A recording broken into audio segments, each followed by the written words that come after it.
शुरुआत में ढाका का नवाब बंगाल विभाजन के विरोध में था। ही बंगाल का विभाजन हुआ, ढाका का नवाब बंगाल विभाजन के सपोर्ट में खड़ा हो जाता। मुस्लिम लीग को लग रहा था कि अब उसने बाजी जीत लिया है, अब बंगाल फिर से एक नहीं होगा।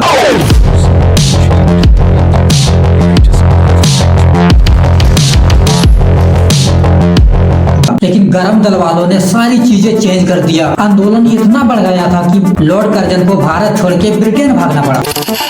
लॉर्ड कर्जन ने अपने फायदे के लिए बंगाल को 2 भाग में बांट दिया। विभाजन के बाद हिंदू बंगाल विभाजन के विरोध में प्रोटेस्ट कर रहे थे, जबकि मुस्लिम कम्युनिटी बंगाल विभाजन के सपोर्ट में हिंदुओं के खिलाफ प्रोटेस्ट कर रहे थे।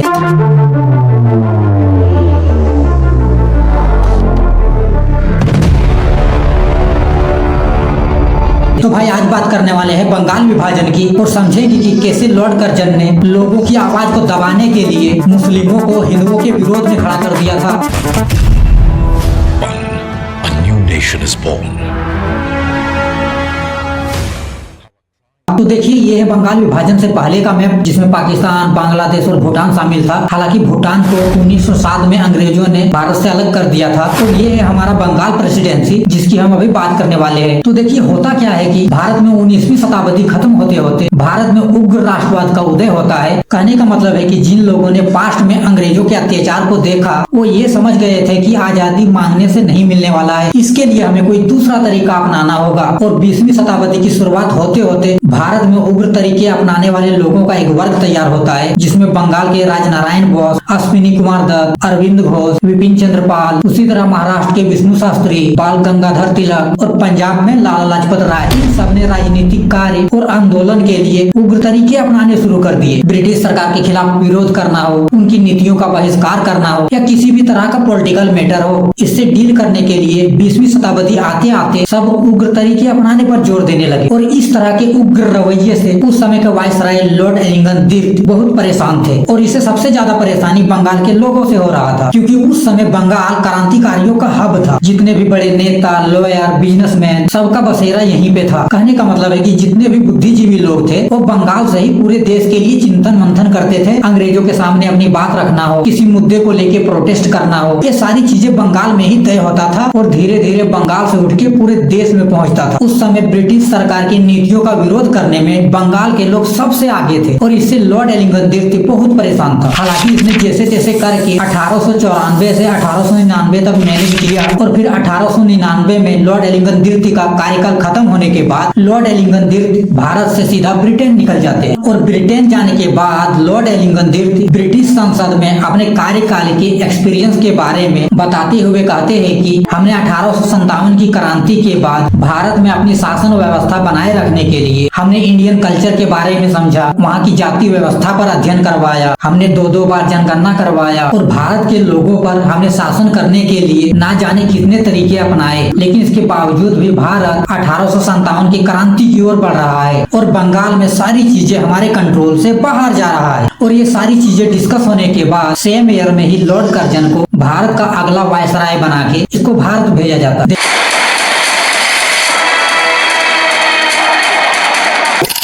देखिए इससे पहले लॉर्ड कर्जन भारत 4 बार आ चुका था और ये जब ब्रिटेन में था तो ये 1891 से 92 के दौरान इसने भारत के लिए राज्य के अवर सचिव के रूप में काम किया था और 1895 से 96 के दौरान इसे भारत के विदेश मामले के राज्य के अवर सचिव के रूप में चुना गया था। और इसके बाद 1899 में लॉर्ड कर्जन को यहाँ भेजा गया। और ऐसा माना जाता है कि लॉर्ड कर्जन को भारत के बारे में जितना जानकारी था, इससे पहले भारत में जितने भी वायसराय थे किसी को भी भारत के बारे में लॉर्ड कर्जन से ज्यादा जानकारी नहीं था। इसे भारत आने से पहले ही बंगाल के करंट सिचुएशन के बारे में पता था। तो देखिए बंगाल आने के बाद लॉर्ड कर्जन सबसे पहले बंगाल के लेफ्टिनेंट गवर्नर एंड्रूज फ्रेजर से मिलते हैं और इससे पूरे सिचुएशन के बारे में समझते हैं। और पूरे डिस्कस में पता चलता है कि बंगाल के कुछ जिले आंदोलन का केंद्र बन गया है और जल्द ही हमें इससे निपटने के लिए कुछ करना होगा। उसके बाद लॉर्ड कर्जन पूरे बंगाल को समझने के लिए एक स्टडी करवाने का प्लान बनाते हैं और फिर 1 साल बाद भारत में स्टडी करने के लिए ब्रिटिश सरकार ने रिसले को भारत का गृह सचिव बना के भेजा। देखिए रिसले एक इथनोग्राफर था और ये भारत भारत की रीति रिवाज, यहाँ की संस्कृति, यहाँ के लोगों के बिहेवियर को समझने के लिए यहाँ के लोगों के साथ घुल मिल के उनसे बात करके उनके बारे में डेटा इकट्ठा करते थे और हमारे देश को अच्छे से समझने की कोशिश करते थे। और ये सबसे पहले 1873 में भारत आया था। 1873 में ऑक्सफोर्ड में अपना ग्रेजुएशन की पढ़ाई पूरा करने के बाद उसी साल वो बंगाल आया था और उसी समय रिस्ले को पश्चिम बंगाल के छोटा नागपुर क्षेत्र में, जो अभी झारखंड है, वहाँ पे इसने सहायक मजिस्ट्रेट के रूप में काम किया था। और उसी टाइम पे इसने पहली बार आदिवासियों पर अध्ययन किया था, उनके बारे में सारी जानकारी इकट्ठा किया था। और बाद में इसने भारत के सभी जातियों पर अध्ययन करके हमारे देश के लोगों के बारे में सारी जानकारी इकट्ठा किया था। और 1901 में जब रिस्ले आया था तो उस समय इसे बंगाल प्रेसिडेंसी में अध्ययन करके ये पता चला था कि पास के जो 2 वायसराय थे बंगाल के लोग, उनके कार्यकाल में बहुत परेशान थे, क्योंकि पिछले 2 वायसराय के कार्यकाल में बंगाल में भीषण अकाल पड़ा था और लगभग 10 लाख से ज्यादा लोग मर गए थे। लेकिन इसके बावजूद भी ब्रिटिश सरकार ने लोगों को टैक्स में कोई राहत नहीं दिया था। इसके अलावा 1885 से पहले भारत में लोगों को लीड करने के लिए कोई मजबूत संगठन नहीं था। लेकिन कांग्रेस बनने के बाद लोगों के मन में और भी आजादी की फीलिंग बढ़ने लगा और अब बंगाल के लोग आजादी चाहते थे। और ये सारी चीजें लॉर्ड कर्जन और रिस्ले को समझ में आने के बाद ये दोनों आपस में बंगाल को 2 हिस्सों में बांटने का प्लान करते हैं। और रिस्ले का इस पर कहना था कि संयुक्त बंगाल एक शक्ति है और इसको हम किसी भी तरह से बांट देते हैं तो ये लोग खुद ही कमजोर हो जाएंगे। और फिर लॉर्ड कर्जन बंगाल के पूर्वी हिस्से को आसाम के साथ मिला के पूर्वी बंगाल और ये जो हिस्सा है उसे पश्चिम बंगाल बनाने का प्लान करता है। और फिर ब्रिटिश सरकार 1903 में चटगावा, ढाका और मेमन सिंह के जिले को बंगाल से अलग करके आसाम के साथ मिलाने का प्रस्ताव रखता है। और ये बात जब कांग्रेस को पता चलता है तो कांग्रेस का 1903 में हुए अधिवेशन में उस समय के सभापति लाल मोहन घोष ने ब्रिटिश सरकार के इस प्रस्ताव की आलोचना करते हुए कहा भी था कि ब्रिटिश सरकार बंगाल को बांटने का प्लान बना रहा है। और ये बात जब पूरे बंगाल में पहुंचता है तो लोग ब्रिटिश सरकार के प्रस्ताव के विरोध में प्रोटेस्ट करने लगते हैं। और फिर लॉर्ड कर्जन बंगाल के लोगों को उस समय ये बता के मना लेते हैं कि बंगाल का क्षेत्रफल बड़ा होने के कारण एक लेफ्टिनेंट गवर्नर को प्रशासनिक कार्य में प्रॉब्लम हो रहा है। और 1903 तक किसी को पता नहीं था कि लॉर्ड कर्जन बंगाल के लोगों को धर्म के आधार पर बांटने का प्लान बना रहा है।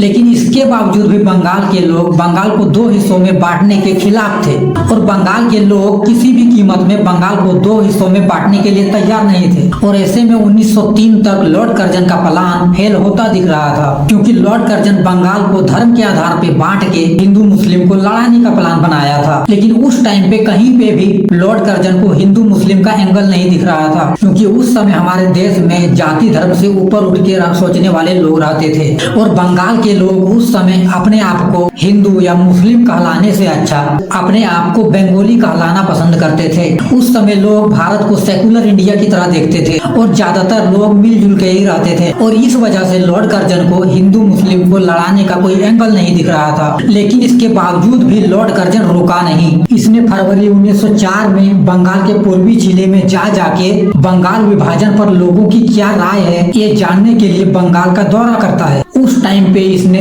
ढाका, चटगावा और मेमन सिंह के जिले में भाषण भी दिए और मेमन सिंह के जिले में भाषण दे के लोगों को समझाने का भी कोशिश किया। इसके अलावा लॉर्ड कर्जन ढाका के नवाब से भी मुलाकात करता है, लेकिन ढाका का नवाब भी बंगाल विभाजन के विरोध में था। तो अब आपका क्वेश्चन ये होगा कि तो फिर लॉर्ड कर्जन ने हिंदू मुस्लिम के बीच दरार डाला कैसे? तो देखिए, जब लॉर्ड कर्जन ने 1904 में बंगाल का दौरा करने का प्लान बनाया तो उस समय इसने अपने प्लान में थोड़ा सा चेंज कर दिया। उस समय ये जब हिंदू कम्युनिटी के पास गया तो इसने फॉर्मेलिटी के लिए हिंदू कम्युनिटी से बंगाल विभाजन पर उनकी राय लिया, लेकिन जब वो मुस्लिम कम्युनिटी के बीच बंगाल विभाजन पर उनकी राय लेने गया तो उस समय लॉर्ड कर्जन ने मुस्लिमों की राय लिया नहीं, बल्कि लॉर्ड कर्जन ने मुस्लिमों को अपनी तरफ से राय दिया। अपनी तरफ से लॉर्ड कर्जन ने ये समझाया कि अगर पूर्वी बंगाल बन जाता है तो इसमें सबसे ज्यादा मुस्लिमों को फायदा होगा। लॉर्ड कर्जन ने जहाँ जहाँ पे अल्पसंख्यक मुस्लिम आबादी था उस एरिया में जाके उनको अल्पसंख्यक होने का एहसास दिलाया। इसने अल्पसंख्यक होने के नुकसान के बारे में बताया। साथ में इसने ये भी बताया कि अगर पूर्वी बंगाल बनता है तो मुस्लिम कम्युनिटी मेजोरिटी में आ जाएगा और मुस्लिम कम्युनिटी को अपने धर्म के लोगों को चुनने का मौका मिलेगा। कर्जन ने मुसलमानों को समझाने के लिए ये तक कहा था कि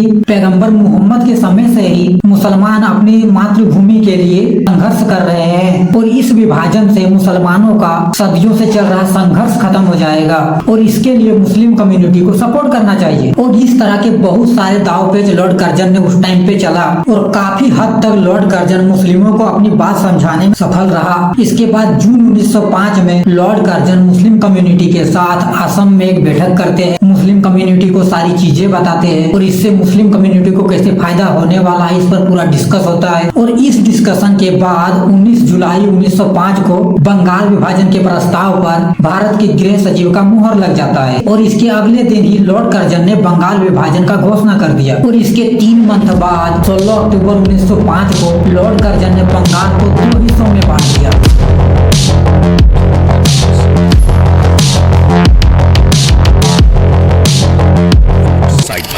देखिए, एक तरफ इस विभाजन के बाद पूरे बंगाल में जबरदस्त प्रोटेस्ट शुरू हो गया था, तो वहीं दूसरी ओर जो पहले मुस्लिम कम्युनिटी बंगाल विभाजन से पहले बंगाल विभाजन के विरोध में थे, लेकिन बंगाल विभाजन के बाद ये इसके सपोर्ट में खड़ा हो जाते हैं। अब हम समझ लेते हैं कि बंगाल विभाजन के बाद मुस्लिम कम्युनिटी बंगाल विभाजन के सपोर्ट में क्यों खड़ा हो गए। तो देखिए, जब बंगाल था तो बंगाल का क्षेत्रफल 4,89,500 वर्ग किलोमीटर में फैला था और लगभग 8 करोड़ से ज्यादा का पॉपुलेशन था और इस पूरे पॉपुलेशन में हिंदुओं की आबादी ज्यादा था। लेकिन बंगाल का जो ईस्ट साइड का एरिया था, यहाँ पे मुस्लिमों की आबादी ज्यादा था। तो लॉर्ड कर्जन ने प्लान तरीके से ये जो ईस्ट साइड का एरिया है उसको पूरे बंगाल से अलग करके असम के साथ मिला के ईस्ट बंगाल बना दिया। और ईस्ट बंगाल बनते ही जो पहले पूरे बंगाल में मुस्लिमों की आबादी कम था, वो ईस्ट बंगाल के अंदर मुस्लिमों की आबादी बढ़ जाता है। मुस्लिम यहाँ पे मेजोरिटी में आ जाते हैं। लेकिन जब वहीं पूरा बंगाल था तो उस समय हिंदू मेजोरिटी में थे, लेकिन ईस्ट बंगाल के अंदर हिंदुओं की आबादी कम हो गया था। ईस्ट बंगाल बनने के बाद उस एरिया में रहने वाले हिंदू माइनॉरिटी बन जाते हैं। विभाजन के बाद ईस्ट बंगाल का पॉपुलेशन 3 करोड़ 10 लाख के आसपास था, जिसमें 1 करोड़ 80 लाख मुस्लिम थे और लगभग 1 करोड़ 30 लाख हिंदू थे। और जो वेस्ट बंगाल है, यहाँ का पॉपुलेशन 5 करोड़ 40 लाख के आसपास था, जिसमें 4 करोड़ 20 लाख हिंदू थे और बाकी बात मुस्लिम कम्युनिटी के लोग थे। और इस विभाजन के बाद ईस्ट बंगाल के हिंदू ईस्ट बंगाल के अंदर माइनॉरिटी बनने के कारण प्रोटेस्ट कर रहे थे और वेस्ट बंगाल के हिंदुओं के हाथ से आधा बंगाल निकल गया था, वो इसके लिए प्रोटेस्ट कर रहे थे। और जो मुस्लिम थे वो बंगाल विभाजन के सपोर्ट में हिंदुओं के खिलाफ प्रोटेस्ट कर रहे थे। और लॉर्ड कर्जन पिछले 4 साल से हिंदू मुस्लिम के बीच जो आग लगाना चाहता था वो अब लग चुका था।